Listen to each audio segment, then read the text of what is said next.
All right, we are diving into how to increase intimacy in your relationship. And again, I'm Callie. I am so excited that you are here. Believe it or not, this is actually one of the most searched topics on our website, which is wild because the majority of our website is all about nourishing your body with real food. And yet, this is something that so many women search and find and come to our website for. So I'm really excited to talk to you about it today. All right. So many people, so many women in general feel like their intimacy plateaus after a certain period of time that they're in a relationship with their partner. A lot of times your relationships start to feel stagnant after years going by. Life happens. Let's just be honest. We're all super, super busy, no matter what stage that we're in. Jobs become more demanding, responsibilities pile in. Once you get married, a lot of times that is a little bit of a shift in the relationship from kind of like the playfulness and the flirtiness that transpired before getting married. And then, of course, if you have kids, privacy goes right out the window. Your priorities are shifted, and your privacy really is a thing of the past. So it's no big surprise that the passion and the carefree nature of a relationship can fizzle into kind of this state of predictability and reduced intimacy over time because of all of the things that we just talked about.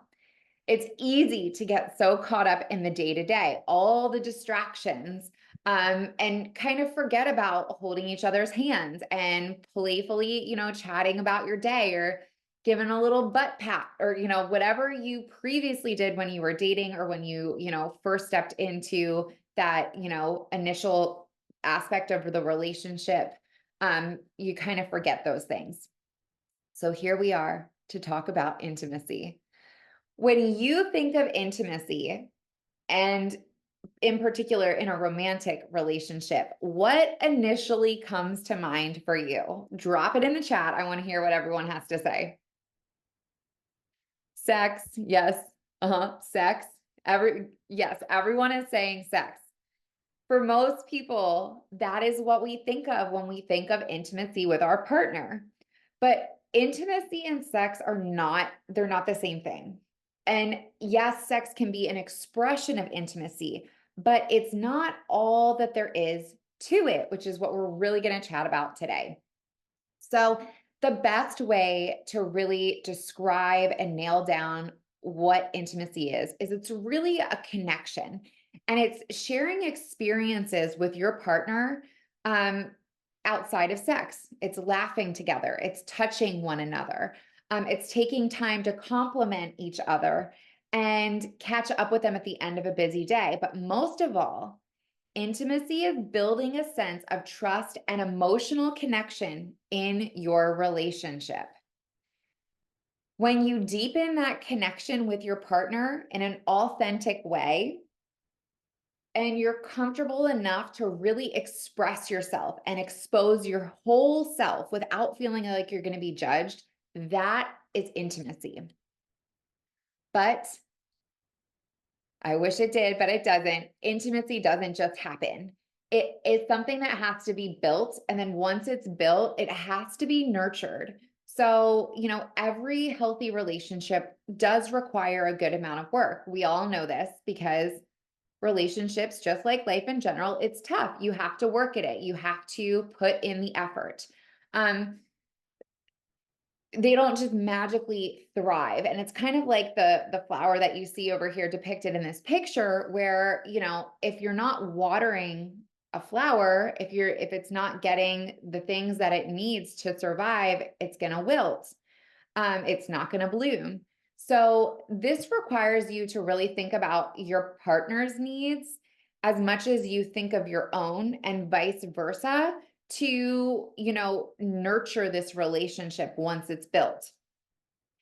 It's something that you have to continue to cultivate over time. So again, like the flower or a garden, whatever, you would be tending to a plant, it needs sun, it needs water, it needs nutrients. our relationships are exactly the same. So, moving forward, when we're talking about all of these things, it's really great if there's a mutual display of commitment moving forward. So, if your relationship has kind of hit that plateau, if you can talk to your partner and get them on board with this, and it's that mutual display of commitment moving forward that you're both nurturing it, that's ideal. Reduced intimacy, this is a big one. It does not mean that you're doomed. So when you have this conversation, it's not like, oh my gosh, we're like failing.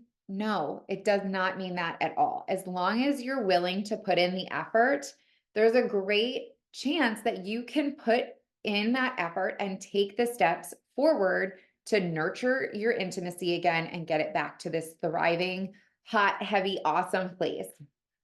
So if your partner is not as eager to jump into this as you are, don't give up immediately. So while you can't force your partner to want to be open and vulnerable with you, you can still make that solid effort to be kind, compassionate, and vulnerable to them to see if it moves your relationship in the right direction.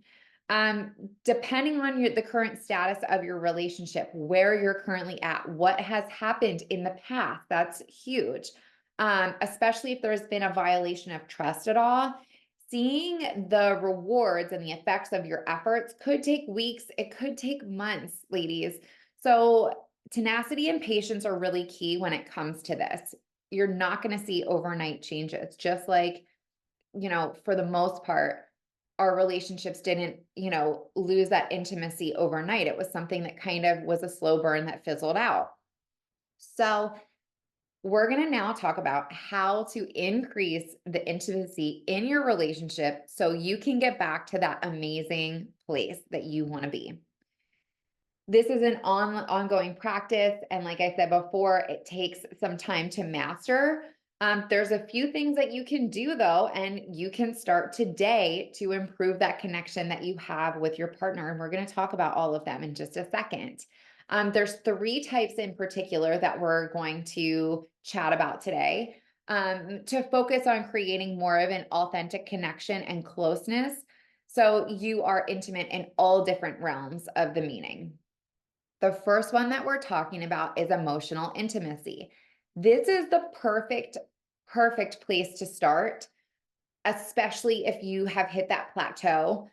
And really, if your partner is not so much on board with coming alongside of you with this, this is a really great place to begin. So feeling safe and comfortable with sharing your feelings, your fears, your dreams, your emotions, that is truly the foundation of a solid relationship. It's a safe space. It's creating that safe space with your partner. So emotional intimacy and connection is something that's really important to have in a relationship, because until you have that emotional intimacy, it's very, very difficult to break down your walls and feel completely vulnerable in the bedroom, especially with the other person.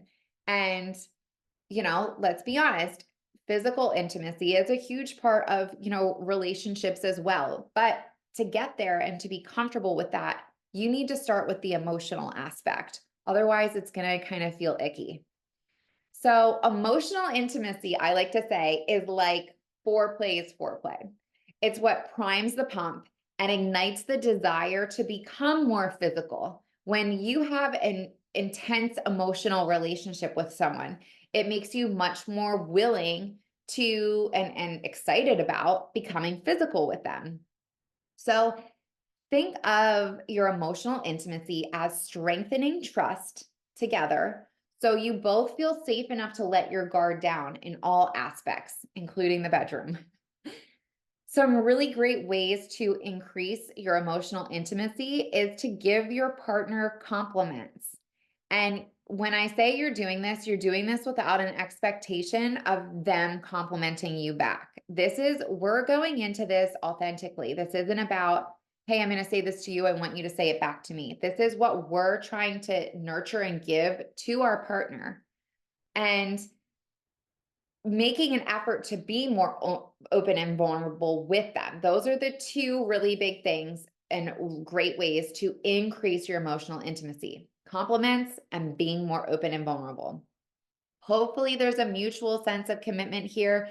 If there's not, remember, it's a slow burn. The hope is that, if you're nurturing this for some time, you can create a more positive environment between the two of you, and it will push them in the direction that they want to come alongside of it. And that's not every time, but a lot of times it can really, really help. So start today by complimenting, building up, and encouraging one another. So think about it. And especially as women, we do so much. We do so much. We're like super women. And, I just don't even know how all of the moms and the business ladies and just women in general out there do all that they do. But sometimes we feel unappreciated or emotionally starved in our relationship because we don't feel validated for all of the things that we're doing. Well, our partners can feel the same way, and we just might not realize it. So over time, these feelings of nobody's kind of like filling up the other's cup lead to resentment. And then when that hits, it's like from there. So making a conscious effort to let your partner know that you value them can be an absolute game changer. This does not mean spending hours a day expressing how wonderful your partner is. Don't worry.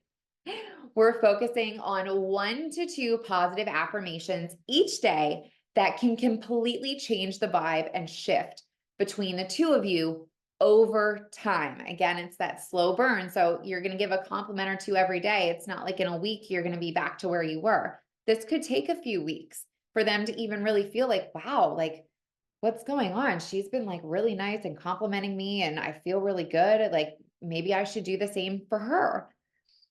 It creates a much more positive atmosphere. And it can be as simple as saying something like, I really appreciate you mowing the lawn. It looks great today, honey. Like, thank you. Or, wow, that's so awesome that you sat with Johnny and you helped him with his homework. That meant so much to him. And I know that, that makes him feel so good. And it really lights a fire in me because I'm married to this wonderful person who's doing this too. It can be something really simple though. Thanks for taking out the trash. So tiny compliments. Start then by also breaking down your personal walls. So we have the compliment aspect. Now we're going to try and break down our personal walls, that big guard that we have up. This is a perfect picture here. We're going to try and take that ball and chain and swing it through, and we're going to slowly break down those walls. So you can do that by sharing one simple thing a day. Maybe that's opening up about something at work that happened, or it's revealing something about yourself that you haven't shared before, but it's opening a conversation and showing them that you're being vulnerable with them a little bit and talking about things that maybe you wouldn't have normally shared. The more you open up over time, the more you'll create this deep sense of security within your relationship and the ability to be your authentic self without feeling like you're going to jeopardize the relationship or that you're going to be judged. So being vulnerable and authentic is how we really develop genuine, heartfelt, and deep intimacy. So that's why we're starting with emotional intimacy. If you're the one sharing something, so mutual commitment again, if you're the one sharing, when you're expressing your feelings, especially if they involve your partner, make sure that you are not blaming them. They're your feelings. Be really careful with the words that you choose with that, and make sure that your statements don't in any way make the other person feel like they should be, oh, my mind is blanking on the word, defensive, based on what you're saying. So rather than, I'd be happier if you took the trash out, or I'd be happier if you meal planned once a week, I'd be happier if you did this or that, rephrase that it's not about the other person. It's, I'd really like it if we tried meal planning together once a week. Or do you think that if I got all the trash ready this week, that you would mind taking it out for me? So rather than making it about the other person, you're making it more of a positive statement that, can be constructive. If you are the one listening, so if your partner is the one that is talking to you and opening up about something, or even just sharing something from their day, be careful not to invalidate their feelings. Because again, this is something, especially with men, that they feel emasculated, that it can kind of, again, push the two of you apart. So ask them thoughtful questions, show interest in what they're thinking and how they're feeling. And even if you don't necessarily agree with what they're saying, refrain from being super judgmental or making them feel like they're being personally attacked for sharing their feelings. Again, remember, we're creating intimacy, not breaking it down. So the goal here is to establish an environment that's conducive to open and honest dialogue. Finally, if and when you're there, you can take that intimacy, the emotional aspect of it, to a different level. And you can start to, make the compliments a little more flirty to help them feel wanted and more connected with you. For example, you could, if they're leaving for work in the morning, you could say, "Wow, you look really amazing in that shirt." Or you could send them a text and say, "I saw you leaving the house this morning in your suit, and all I could think about was taking that off of you." Wink, wink. These are things that you might not have done in the past, and they could potentially spark and ignite a really beautiful, open, and honest dialogue and reignite that fire between the two of you. And you're not even being physical. This is purely emotional. I think my computer is, there we go, slow and steady today. Experimental or experiential intimacy is doing things together. So this type of intimacy is spending time together, doing leisurely activities. This could be a weekly date night.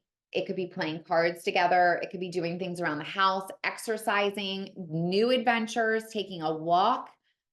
You're connecting through experiences. And this is going to create memories and strengthen your bond and bring you closer together. So we started with that emotional aspect. Now we're moving into experiences. Some tips to this is to come up with a few things that you can do with your partner to create shared memories without any distraction. So this might be without your kids. It might be after they go to bed. This is about you and your partner, not your family as a whole. So remember that when you're creating these little things that you want to do with them. Aim for at least one a week, and you can bump it up from there. These can be experiences that foster teamwork. Something like that could be cooking together, cleaning together, pouring some wine or making some TV or making some TV. Make it. Can you tell that I need some coffee?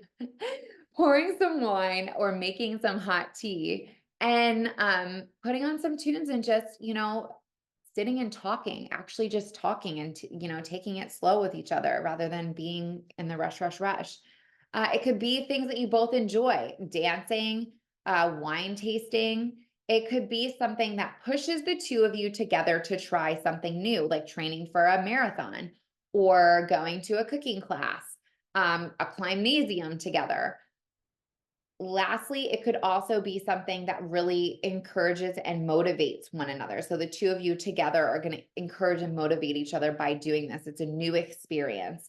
And that could be, working towards some sort of an achievement.